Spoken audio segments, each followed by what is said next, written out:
Do the Mariners need a veteran presence in their clubhouse like Carlos Santana? And on that note, did they rely too much on their young core to carry them to October? We'll answer that and more coming up here on the Locked On Mariners podcast. Colby, hit it.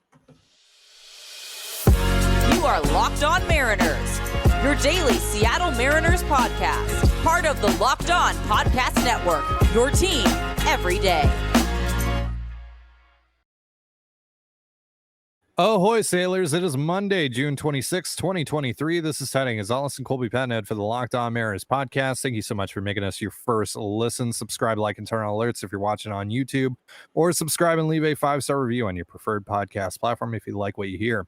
And if you're part of the crew and rock with us every single day, let us know in the comments below. And if you want to hear from us even more, please consider signing up for our Patreon. You can now get a free 7-day trial to check out the show. The link, as well as our social accounts, is in the description of this episode. And on this episode, we're going to be answering your Mariners questions. It is Mailbag Monday, and we're going to start with Mark today. This team is a sleeping giant, Mark says, and if it ever wakes up, we know that it can be one of the best teams in baseball. Mark goes on to ask, do they need to make a trade for a captain type to keep them loose like Carlos Santana did last year? Colby, what do you think? Do they need a Carlos Santana type? And let's pretend like this is the first time we're answering this question. This is the first time we're recording this episode, guys. Totally, definitely. I don't want to. For the third time, the answer is no. They don't need specifically a leadership type. They need a productive hitter. Add it to their lineup. That above everything else is what the Mariners need. And Santana, you know, I know a lot of people, they love to, like, you come to Seattle and you get one big hit in your entire career and you're a fan favorite forever. And you can never say anything negative about that guy ever again. Otherwise, people in the comment section will jump all over you. But Carlos Santana wasn't very good. He hit some big home runs. That's literally He was a league average bat. Ignore the batting average. Ignore the on-base percentage. Yes, if we only focus on the fact that he hit 15 home runs and 200 plate appearances, which is not something he's done since like 2009. Okay, if we ignore that fact, or if that's the only fact we focus on, rather, Carlos Santana was the best player in Mariners history. Okay, but he wasn't. He wasn't very good. Did he bring some leadership qualities to the clubhouse? Yes. Did he hit those big home runs, and do they count? Yes, absolutely he did. Did he, help the Mariners win some games that they otherwise would not have won? Yes. But you needed a better hitter than Carlos Santana. You needed to add another bat that was better than Santana to really take on the Astros. But to answer Mark's question, to me, it's not about leadership. To me, it's about go get the bat. And I am willing to pay right now 15 to 20% more than it might cost me in July to go and get that bat and get him here this week before the All-Star break. I think that idea is totally worth it. Whether or not the guy has leadership qualities, I don't really care as long as he's producing at the plate right now. So to answer Mark's question, yes and no. Yes, I think the Mariners should go out and add a veteran bat before the trade deadline, like they did last year around this time with Carlos Santana. But it's not because of leadership. I don't think. I think you just need a productive bat. You need just even a league average bat right now. Because like last year, you need a bat, and you do have the bats to give Santana like you did last year. So you have the DH that's wide open. Nobody's really taking it, run with it. Mike Ford is essentially poor man's Adam Dunn. He's either going to get hit home run or he's going to make an out. Like that's what Mike Ford is. You need more consistency out of the DH spot than that.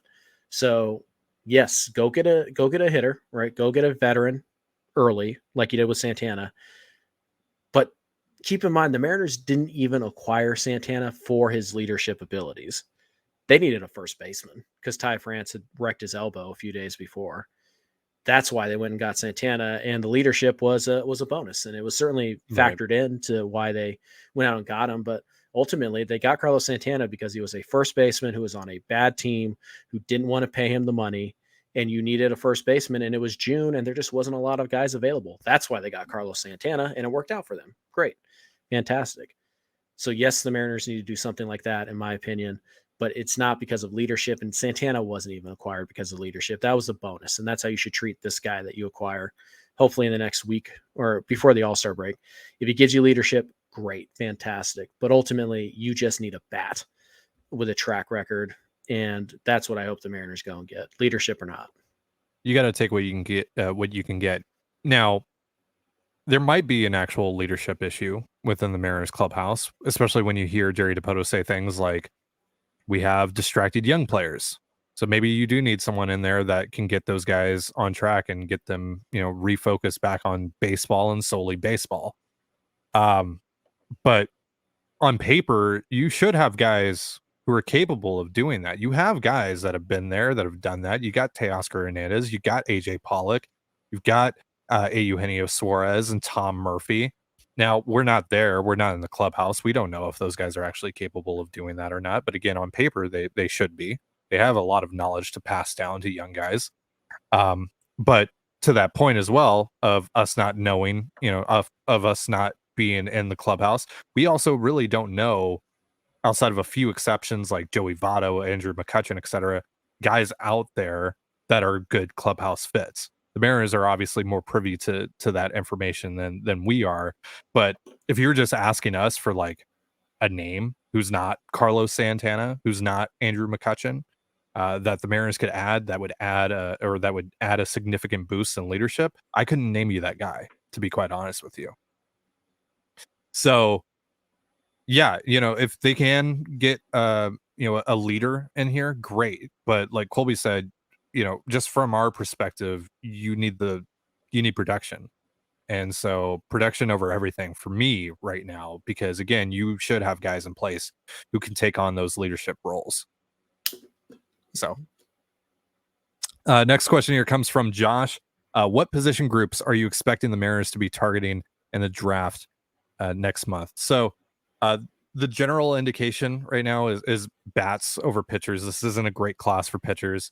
And middle infield bats more specifically. That's obviously a weakness of the Mariners farm. They don't have a lot of middle infielders, but also, everyone in the league is looking for up the middle players as well. So, and generally speaking, when you go into a draft, you're not looking to fill any need. That's not really how any team should operate. Maybe there are teams out there that operate like that, but they shouldn't. That's not what you're supposed to do. You're supposed to collect assets, to collect interesting balls of clay that you're going to try and mold over the next 3 to 5 years. And a lot of guys that get drafted, they enter the draft playing a position that they're not going to end up playing at the major league level if they're, fortunate enough to make it that far. Some guys are also two-way players when they enter the draft, and teams have to decide, if they value them more as pitchers or more as position players, or in that particular instance, more so value the bat over the arm, right? So yeah, but early on, I think for the Mariners' first 3 picks, they're essentially their first their 3 first-round picks that they have. I think one of those guys, I think it would be a safe bet to say that one of those guys is going to be a middle infielder, entering the draft at least. So sure. What do you think? Well, first of all, again, the Major League Baseball draft is so different from the NFL draft. It's so different from the NBA draft. It's not really about just, picking the player that's going to help you this year, because none of these guys are going to help you this year. And only like 1 or 2 of these guys are going to help you next year. And those are going to be bullpen guys. So you're not drafting those guys early. Unless, you pick at the top end and you get a chance at Paul Skeens or Dylan Crew, which the Mariners don't have a shot at. So you just take, the play. You have to take, it's partly best player available. It's partly what is that player demanding I give them to sign, because the player can just not sign with you, particularly if they're prep guys. They can just go to college. So you have to keep an eye on the money. You have to keep an eye on your board, and you have to listen to your player development system, who will tell you what players they think they can and can not help. And it's a big thing, but so that's why you don't specifically say, I have to get a third baseman in the first round, because that's how you end up reaching for a guy who doesn't deserve to be drafted in the first round, because your player development system doesn't think that they can help him reach, the big leagues. So you just have to go in, and it has to be best available player that you can afford and that fits in your organization. So In general, yes, teams are always going to, value up the middle guys. And when you look at early in the draft, you see a ton of catcher, shortstop, center field, pitchers. A ton of those guys go in the first round. How many of those guys actually end up at those positions? 10%, 20%. It's just you guys, they get bigger, they get stronger, they slow down a little bit, they move to the corners. If you're already a corner guy when you enter the draft, you're not moving to the middle. It doesn't work that way. You go closer to the foul lines as you get bigger and stronger. So that's why shortstops are in such high demand. That's why second basemen are in such high demand in the draft, because they can possibly stay there long term. And obviously, if you can play up the middle, there's less pressure on your bat because you can help them on the bases, you can help them in the field, blah, blah, blah. That being said, I'd be pretty surprised, honestly, if the Mariners took a pitcher with one of their first 3 picks. You never know how the board's going to fall. Maybe somebody falls to them that they love. Great, fine, whatever. But I think they're going to go bat. I think they're probably, this is just, again, my guess. Maybe we could ask Joe this tomorrow. My guess is that they end up walking away with 2 prep bats and a college bat. And then they're going to draft pitching in this draft. I just think they're going to wait until the 4th, 5th, 6th round, and they're going to trust their player development and their scouts to say, hey, go find us another Brian Wu, who was a 6th round pick. Go find us another Bryce Miller, who was a 4th round pick. Go find us another Darren Bowen, who's a 13th round pick. Go find us another Taylor Dollard, who was a 5th round pick. And like, that's how they'll build their pitching staff. But early on, I expect them to invest pretty heavily in bats. What positions they play, they're probably all going to play up the middle, at least initially, because that's just the way the draft works. Yeah.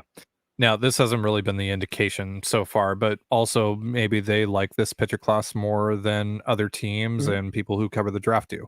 It's always a possibility as well. Yeah. So maybe it still is a pitcher heavy effort from them this draft. I doubt it. I think that it's going to be bat heavy, and I think that they are going to aim up the middle a lot. But again, catchers, second basemen, shortstops, center fielders, everyone wants those guys. Everyone wants them, especially the guys that they think can actually stick at those positions. So, that's not a really a unique need or want that the Mariners have going into this draft. So something to keep in mind there. Like Colby mentioned, we're going to have Joe Doyle of Future Star Series join us tomorrow. So we're going to ask him all about the draft. We'll ask him maybe something about Michael Arroyo, who's having a hell of a time right now in Loe Modesto. He's just crushing it down there. So we might talk some Mariners prospects and some future Mariners prospects as well on tomorrow's show. So look forward to that. But for now, we're going to answer more questions in just a moment. But first, a reminder, this episode of the Locked On Mariners podcast is brought to you by eBay Motors. For a championship team, it's all about making sure every player is a perfect fit. And that's the same when it comes to your vehicle. Every part needs to fit just right. So the next time you need parts and accessories, head on over to eBay Motors. With eBay Guaranteed Fit, you can be sure every part you need fits right the first time around. Just add your ride to My Garage and look for the green check to know the part will fit or your money back. Because just like in sports, confidence is the name of the game when you shop on eBay Motors. And with over 122 million parts to choose from, you'll be back in the game in no time. After all, it's easy to bring home a win when the right parts are guaranteed. Get the right parts, the right fit, and the right prices on ebaymotors.com. ebaymotors.com. Let's ride. eBay Guaranteed Fit, only available to U.S. customers. Eligible items only. Exclusions apply. And you're listening to the Locked On Mariners podcast. Thank you again for making us your first listen here on Mailbag Monday. The Mariners are back home starting tonight. They're going to face the Washington Nationals. You can catch all the action on the Mariners' hometown broadcast with SiriusXM via the SXM app. Let's get back into these questions here. We got one from Cody who asks, do you think the Mariners have been relying too much on their young talent to lead the team this year, specifically on offense? Seems like there's a ton of pressure on the young bats to perform. I don't think they hitched their wagon to the wrong horse here. Like, I just want to get that out of the way. The roster build, look, hindsight is 2020, right? We have all the information in the world now. We can say, oh yeah, I could have seen, Colton Wong completely falling off a cliff. I could see, Teoscar Hernandez taking a massive step back for the first 2 months of the season. I could have seen Eugenio Suarez, drop down by like 40% from what he was last year. Look, that all makes sense in hindsight, but at the time that they built this roster, and we're not going to shy away from the fact that they needed to add an extra bat, that they needed at least one more above league average hitter, that they needed to add at least one more of those guys before exiting the offseason, and therefore their offseason as a whole was incomplete. But adding guys like Teoscar Hernandez, Colton Wong, AJ Pollock, I know a lot of the, at least two of those three guys, Teo's been really good for the last month, but two of those three guys have been complete utter disasters. At the time, it made a lot of sense. You can't tell me that 4 months ago, you knew that AJ Pollock was going to go from a 161 WRC plus against lefties to like a 12 WRC plus. You can't tell me, even if you were the biggest Colton Wong hater, even if you were one of those guys that was telling us, oh, he's just a lateral move from Adam Frazier. Even if he was just Adam Frazier last year, that would be a significant improvement over what he's been this year. Like, that makes no sense for Colton Wong, coming off of two of his best offensive seasons of his entire career, to just fall off a cliff like he has. So all of these, like, again, you had enough protection in place in theory for, the Julio regression that we've seen, for, if Ty France significantly regressed, if Cal Raleigh significantly regressed, if your young core wasn't able to take that next step, you still had protection in place. But on top of your young core regressing in a multitude of ways, your veteran guys have also regressed in a multitude of ways, and nothing is really going right for you. And sometimes that's just the way it goes. Unfortunately, it's a huge bummer, but that's, like, again, going back to all the information that I had 4 months ago, I would do this again. Obviously, hindsight 2020, you would do it a completely different way, but that's not reality. That's not the world we live in. So it sucks. I don't know what to say other than that, really. Yeah. And by the way, if you were going to bank on one young player to sustain success, you're probably banking on Julio. I mean, even this weekend, we saw literally a superstar game from Julio Rodriguez, in which he hit a home run, robbed a home run, stole a base, had 3 hits. It was literally it was the $400 million game. Like, that's what you're paying Julio for. Yeah. And that's the guy you bank on. So I don't have a problem with that. And I disagree with the premise that they were too reliant on young guys. Like JP Crawford and Ty France, they're not young guys. I mean, they're young, but they're not like rookies or second-year players. They've are established. They've been around the block. Yeah. Especially JP. Yeah. They are established veterans, and they've been fine. And you look at Jared Kelenic overall has been more than you could hope for. It's been a real struggle for him in the last month or so, but overall, you look at the numbers, fine, totally within the acceptable range for you. And Teoscar, his numbers look a lot better because he's had such a great month, and it's been about 6 weeks now. But the first 6 weeks were rough. He wasn't very good. And it's just, sometimes you go and you get the veteran guys because you don't want to rely too much on young guys. And it's the vets who are the problem, not the young guys. I'm not telling you that Julio's had a great year. He hasn't, right? He's been below what we expected. Still, overall, it's been fine, but it's been below what you expect and below what you need. But ultimately, that in and of itself isn't what's killed the Mariners. What's killed the Mariners is inconsistency from Eugenio Suarez and getting Teoscar Hernandez, and getting absolutely nothing outside of a few clutch home runs from AJ Pollock, and Wong, who have fallen off to a level that literally nobody in their right mind would have suggested or anticipated. So no, I don't think that they've relied too much on their young guys. I think the reason the Mariners are where they are right now is because the veterans that you were counting on to help protect the young guys haven't held up their end of the bargain, because Cal Raleigh and Julio really are the only two young guys in this line, and Jared are really the only young guys in this lineup, and all three of them have been fine. Not great, not amazing, but they've been fine. They have not been the problem. It's Gino, it's Wong, it's Pollock, and to a lesser extent, it's Teoscar. They have been the problem.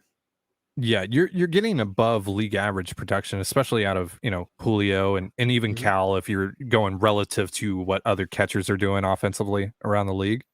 But Julio's playing at more like a fringe all-star level rather than like an MVP level, which is like look, Julio's going to take your team is going to go as far as Julio can take you. That's just the reality of your roster build. And if Julio is not performing at that level, I mean, you need like Teoscar Hernandez to pick up a lot of the slack. You need Eugenio Suarez to pick up a lot of the slack. You need Colton Wong and AJ Pollock, etc. You need all of these guys to make up for that, and they just haven't.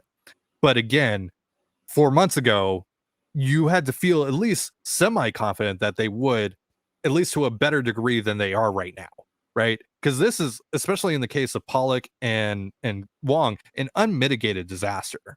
Yep. And one that's completely inexplicable. I have no explanation for it. I have no idea what's going on. Like, it blows my mind, frankly. Yeah. So, yeah, it didn't work out.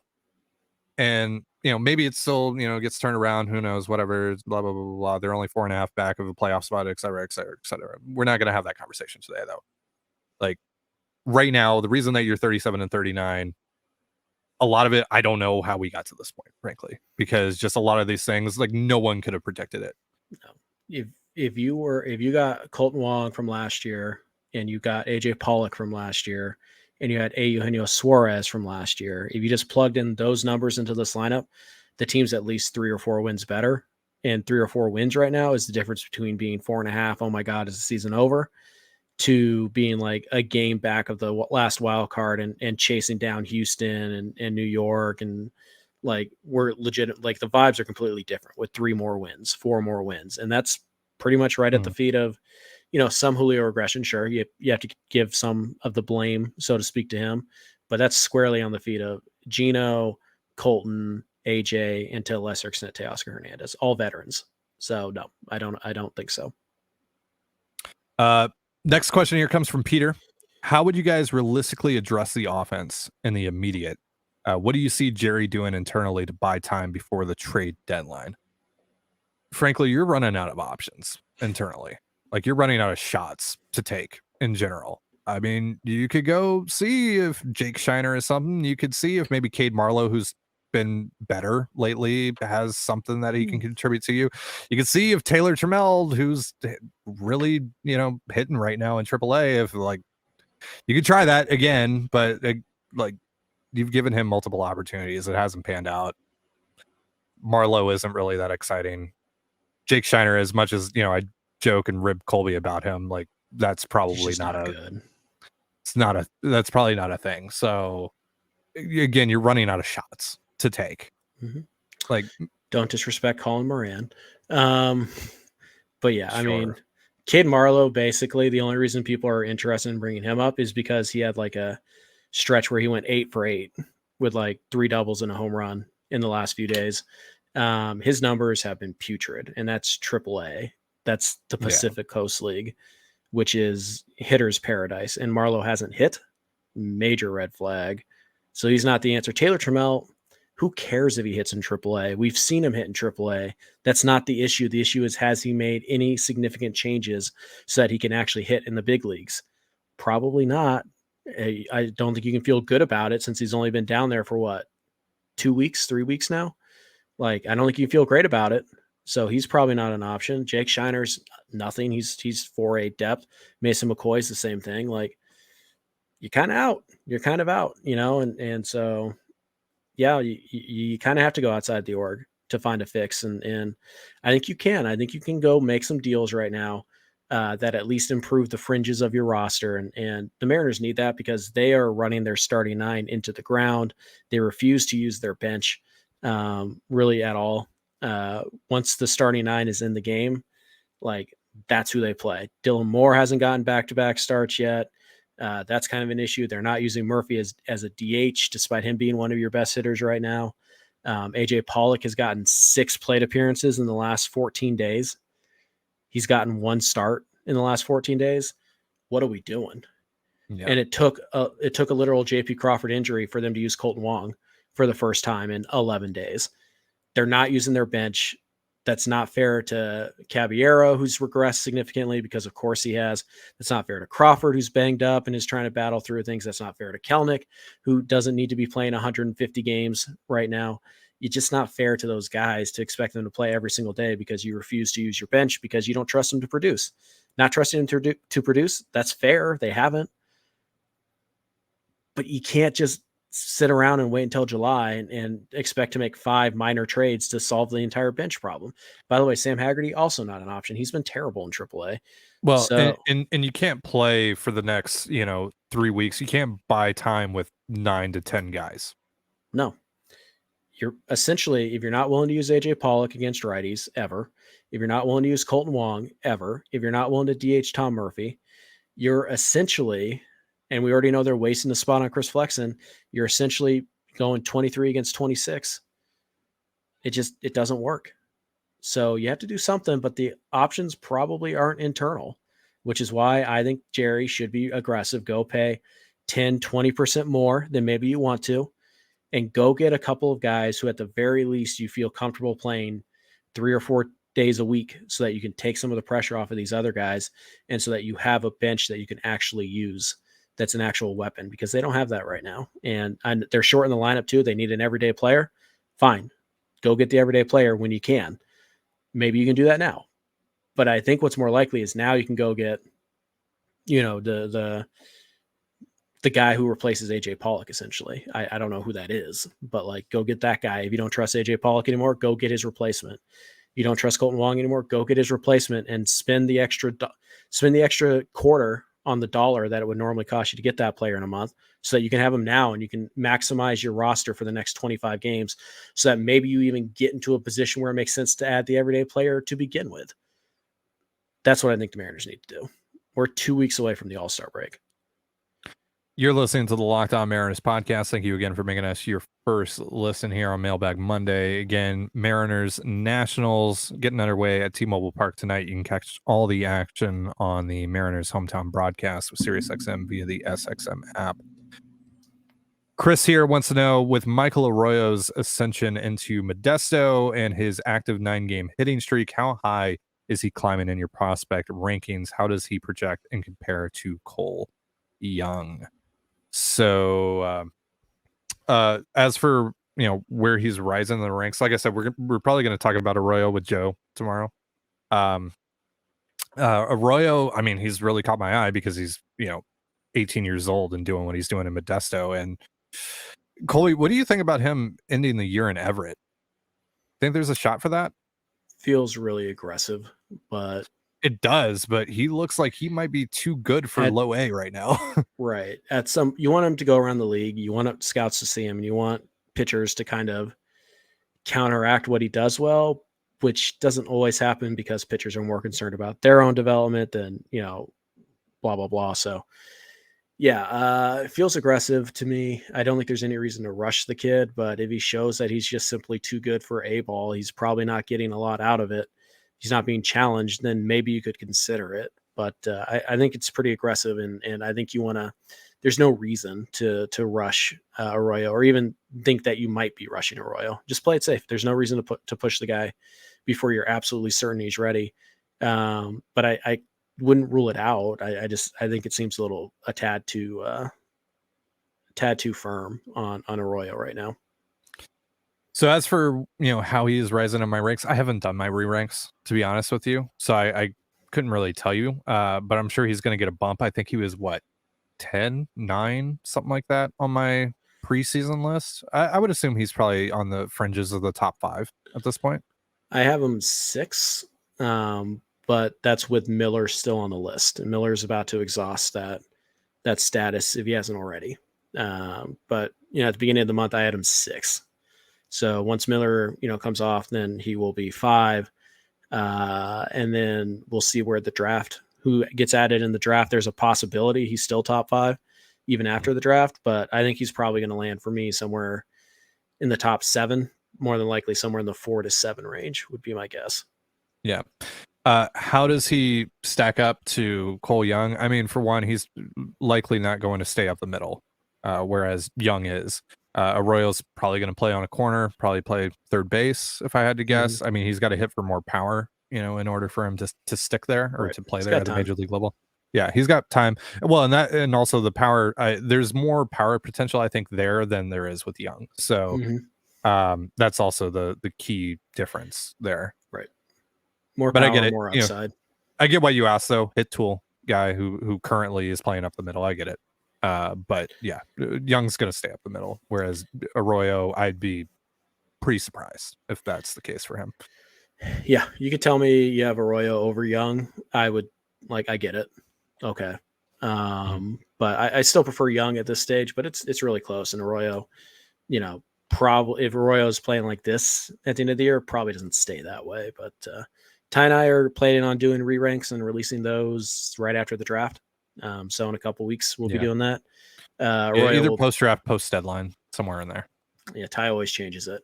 But yeah, he'll be solidly in the top 10 for sure. I think there's a good shot he's top 5, and he's about to be top 5 in my ranks now. It's just we'll see who they draft and if any of those guys eclipse him or not. But yeah, I like my Michael Young call on Michael Arroyo as a ceiling comp. So yeah, that's what I'm hoping for. All right, last question of the day comes from Rye. If Brian Wu is on a pitch count, does that mean Emerson Hancock could get a shot if Marco is still down? Maybe. Wu at some point here he's either going to get shut down for the whole year, or he's going to get moved to the bullpen just to limit his pitch count. But the biggest variable here is Marco's health, right? They think that Wu's next few starts or his final few starts here bides them enough time for Marco to get healthy and get back on the bump. Now there's the whole other question of Marco being able to stay healthy once he returns, but then that's probably just the answer there, is that it's Marco. Maybe Chris Flexen's spot start occasionally, or maybe they go out and they add someone.